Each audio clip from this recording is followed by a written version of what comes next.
Sino-sino nga ba ang mga politikong hindi lang hawak ang kapangyarihan sa gobyerno, kundi hawak din ang bilyong-bilyong piso sa kanilang mga bangko? Mula sa real estate, boxing, hanggang sa malalaking negosyo, alamin natin ang top 10 richest politicians sa Pilipinas.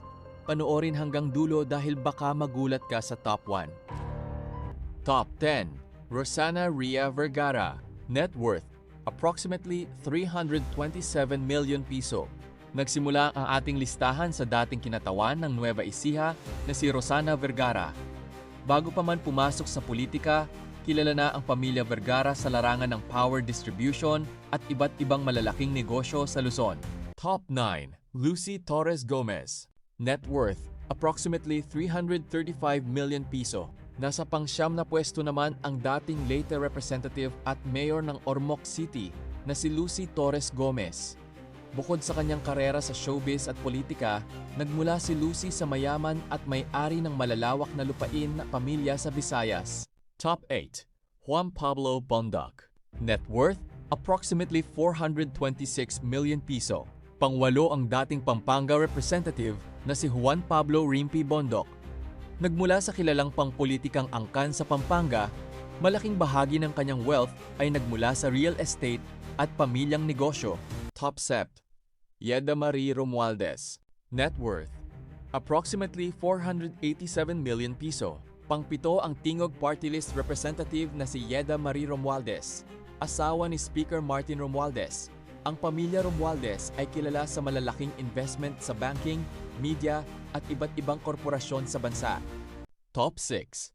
Ralph Recto. Net worth, approximately 567 million piso. Sa ika-6 na pwesto ay ang dating senator at kasalukuyang finance secretary na si Ralph Recto. Kasama ang kanyang may bahay na ang star for all seasons na si Vilma Santos, ang kanilang pinagsamang asset sa real estate at investments ay umabot sa kalahating bilyong piso. Top 5. Bayani Fernando. Net worth, approximately 748 million piso. Panglima, ang namayapang dating MMDA chairman at Marikina representative na si Bayani Fernando. Ang kanyang pamilya ay kilala sa BF Corporation, isa sa malalaking construction company sa Pilipinas. Top 4. Virgilio Lacson. Net worth, approximately 793 million piso. Pumapatak sa pang-apat na pwesto si Manila Teachers Party List Representative Virgilio Lacson. Kilala bilang isa sa pinakamayamang congressman sa mababang kapulungan dahil sa kanyang malawak na negosyo at real estate holdings. Top 3. Manny Pacquiao. Net worth, 3 bilyon at 200 milyong piso. Pasok sa top 3 ang pambansang kamao at dating senador Manny Pacquiao. Tanging ang kanyang kamao ang nagdala sa kanya sa bilyong-bilyong piso mula sa kanyang legendary boxing fights, endorsements, at malalawak na ari-arian sa US at Pilipinas. Top 2. Cynthia Villar. Net worth, 3 bilyon 800 milyong piso. Ang richest senator at pangalawa sa ating listahan ay walang iba kundi si Senator Cynthia Villar. Kasama ang pamilya Villar, nakatayo ang kanilang wealth sa Vistaland, Golden MV Holdings, at malalaking shopping malls sa buong bansa. Top 1. Michael Mikey Romero and Manuel Manny Villar Jr. Net worth, 6 na bilyon at 500 milyong piso. Net worth, 11 bilyong dolyar plus bilyon. At sa numero 1, depende kung paano mo titingnan.